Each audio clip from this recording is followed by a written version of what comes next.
Salut mon Cracky News, c'est Stéphane de l'école de catch Aya. Dans la précédente vidéo, Tristan Archer nous expliquait pourquoi il ne faut pas lutter gratuitement. Tu dois la retrouver ici, là, sur le lien qui s'affiche ici. Dans cette vidéo, Tristan Archer va t'expliquer les valeurs qu'un catcheur en vestiaire, en backstage doit connaître, et également ce qu'il faut faire et ce qu'il ne faut pas faire. Par exemple, ne pas piquer le move final, ne pas piquer le finish du main eventer, par exemple. Ça c'est vu, ça c'est déjà vu. Également, on ne construit pas un match opener, un match d'ouverture comme un main event, comme un match de clôture. Autant de valeurs que tout de suite, incessamment, Tristan Archer, c'est Clément Petiot à la VVE. Tristan Archer, c'est le catcheur français le plus connu à l'international. C'est l'Allemagne, l'Angleterre, c'est les États-Unis. Tristan Archer est également l'ambassadeur officiel de ECA, l'école de catch Aya. C'est notre coach référent, c'est le coach qui vient le plus régulièrement, c'est le coach que tu peux également retrouver dans notre groupe privé, c'est le coach qui fait également les programmes Nutri, les programmes muscu des élèves, de nos élèves qui sont dans la formation longue. Tristan Archer, ça sera aussi le coach qui sera présent au mois de février sur notre stage. Bref, sans plus attendre, Tristan Archer t'explique toutes ces valeurs tout de suite. Salut les gens, c'est Tristan Archer, une nouvelle vidéo ce coup-ci pour vous parler un tout petit peu plus de théorie, voilà, vous parler un petit peu plus de catch en lui-même pour les débutants et puis pour les plus avancés. C'est peut-être des choses que vous avez jamais vues et qui vous sont complètement abstraites, mais je pense que c'est important que tout le monde le sache. Voilà, ces conseils, ils sont pas nouveaux, ces conseils ils sont transmis de catcheur en catcheur. Je les ai appris quand j'étais au Canada, je les ai appris quand j'étais aux États-Unis, je les apprends toutes les semaines quand je vais dans des shows de grosses fédérations, par exemple à la WWE, tout simplement. Donc voilà, c'est des conseils que je vous transmets et que vous pourrez approfondir si vous nous rejoignez pendant nos stages à l'école de catch Aya. Parce que je suis pas tout seul à les faire, il y a aussi énormément de talents qui viennent et qui sont là juste pour vous. Donc l'école de catch Aya fait cet effort pour vous, faites l'effort de venir. Honnêtement, je pense qu'il n'y a pas une seule personne sur terre qui puisse dire je n'ai pas appris quelque chose pendant un de mes stages école de catch Aya. Donc pour en revenir à ce que je vais vous apprendre aujourd'hui, je vais vous apprendre ce que c'est une psychologie de carte. Voilà, alors vous êtes débutant, vous avez envie de bien faire, vous vous dites wow, il faut que j'impressionne le promoteur, je vais sortir tous mes moves.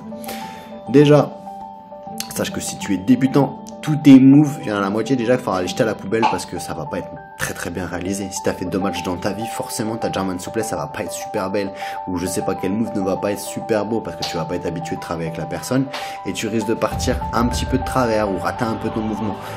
Économise-toi si tu es opener. Premier match de cartes, tiens-toi au strict minimum, mets les gens dans l'ambiance. Tout le monde le sait, l'opener, c'est le match le plus important. C'est le match qui doit faire comprendre aux gens comment ils vont réagir tout au long de la soirée. Si ce match est raté, l'ambiance derrière dans le show va être extrêmement compliquée à récupérer. Donc quand tu es opener, et surtout quand tu es débutant opener, ne te casse pas la tête. Fais quelque chose de simple, construis quelque chose de simple, que les gens puissent comprendre très facilement. Un vrai méchant, un vrai gentil, une triche, rien de plus. Voilà, on cherche pas quelque chose d'extraordinaire, on cherche pas 12 000 contre, on cherche pas 12 000 finishes, on cherche pas l'intervention d'un élément extérieur, plus le chaos de l'arbitre, plus un double down, plus un comeback enchaîné, un faux comeback. Bref, on cherche quelque chose de simple. Voilà. Et ces matchs, lors des matchs, l'intensité monte crescendo. Si vous êtes promoteur, si vous êtes sur un show, en tant que débutant, vous voyez qu'un promoteur met en deuxième match de cartes un ladder match, comment voulez-vous, logiquement, que les gens derrière, le troisième, le quatrième, le cinquième, le sixième match, continuent à réussir à avoir de la pop? Vous proposez aux gens un match avec une échelle. Derrière, vous proposez des single match. Ça ne fonctionnera pas. Le main event devrait être le ladder match. Sauf si, bien sûr, il y a un match de championnat. Car les matchs de championnat sont toujours prioritaires. Ensuite, de quoi pourrais-je parler? Oui, encore quelque chose que tout le monde devrait savoir, mais que personne ne sait ou que personne ne respecte en pensant à sa propre petite personne pour attirer un petit peu de pop et de sympathie auprès des fans. Quand vous êtes sur un show et que vous êtes premier match de cartes, allez voir tous les gens au-dessus de vous, si vous ne les connaissez pas, pour leur demander quel move ils vont utiliser dans le match. Normalement, en toute logique, dans les promotions, quand les gens ne se connaissent pas, ils s'arrangent pour en discuter un petit peu en groupe lors du meeting du début de show.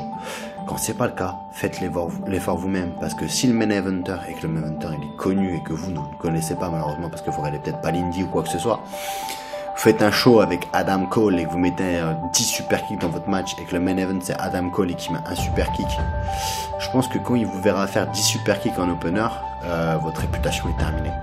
Voilà, c'est le genre de choses qu'il faut éviter. Donc ayez le réflexe, s'il vous plaît, de demander aux personnes au-dessus de vous, c'est-à-dire deuxième match, troisième match, quatrième match, même si vous êtes cinquième match, demandez aux main events ce qu'ils vont faire.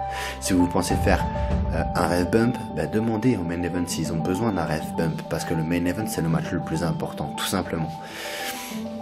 Alors oui, c'est bien de faire des moves, oui, c'est bien de faire telle ou telle chose, mais vous aurez toujours l'occasion de les placer, puisque votre carrière s'arrêtera pas au bout d'un match. Il faut savoir le prendre en compte et l'appliquer. Moi, la dernière fois, j'étais main event à co-main event à la culte. Je suis champion, c'était match de championnat. J'utilise le code breaker. Main event, Bad Bones, très connu. Je vais le voir, je lui dis excuse-moi, tu sers du code breaker aujourd'hui? Il m'a dit ouais. Je l'ai retiré de mon match, tout simplement, je ne me suis pas servi.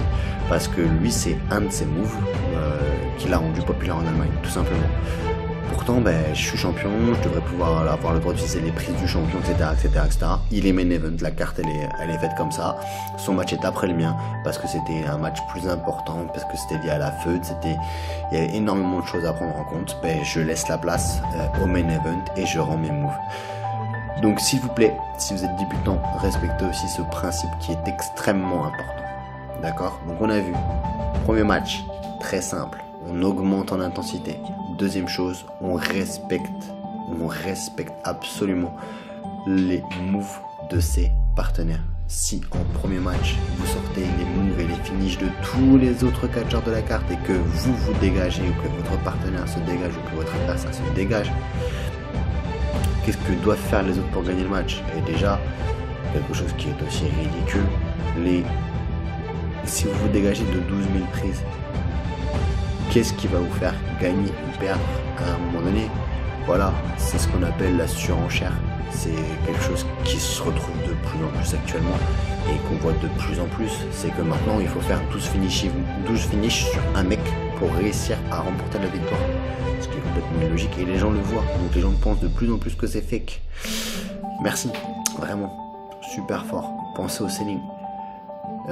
Et voilà, donc j'espère que ces conseils porteront leurs fruits, que les gens qui ont regardé cette vidéo ne se sont pas endormis, puisqu'elle est plutôt longue, et que je ne reverrai plus des main events de WrestleMania en opener de show avec un match qui fait 25 minutes en opener et un main event qui en fait 10. Voilà, bonne nuit, bonne soirée. Voilà mon Craquignou, comme je te l'expliquais, chez ECA, notre but, notre volonté animale, farouche et profonde, c'est de former des catcheurs qui vont devenir professionnels et qui aillent lutter évidemment sur tous les rings de France, mais également sur tous les rings les plus prestigieux du monde entier. Il y en a récemment qui ont été encore luttés en Allemagne, qui ont été luttés en Belgique, en Suisse, en Angleterre. Autant te dire que pour lutter en Allemagne et en Angleterre, pour ne citer que, il faut envoyer du pâté. Et puis récemment, nous en avons eu un qui a été lutté aux États-Unis. Régulièrement, ayant été cascadeur également, je les book pour les plus motivés, les plus doués. Je les book sur des tournages ou sur des coachings de comédiens, des coachings de cascadeurs, des coachings de circassiens et également des coachings d'autres catcheurs. Voilà, donc si tu veux devenir catcheur, voilà, tu peux me retrouver pour un diagnostic téléphonique gratuit, c'est hyper simple. Ici, sur le lien à droite, tu remplis ce questionnaire. Tu réponds aux quelques questions avec ton cœur le mieux que tu peux et tu choisis le jour et l'heure de notre entretien téléphonique. C'est moi, perso, qui te téléphone. Si ta candidature me plaît, si ton speech me plaît, je te rappellerai et je t'aiderai à te guider dans ton objectif, dans ton but de devenir catcheur. Voilà. Donc, sans plus attendre, contacte-moi ici sur ce questionnaire. Si cette vidéo peut intéresser des amis à toi, des potes à toi, tag-les. Partage cette vidéo, like-la si ce n'est pas déjà fait. Abonne-toi à la chaîne de l'école de catch Aya. Clique sur la clochette ici. Et puis, si tu as des questions, en zone commentaire. Voilà, prends soin de toi et n'oublie pas que l'avenir appartient à ceux qui s'enlèvent les doigts.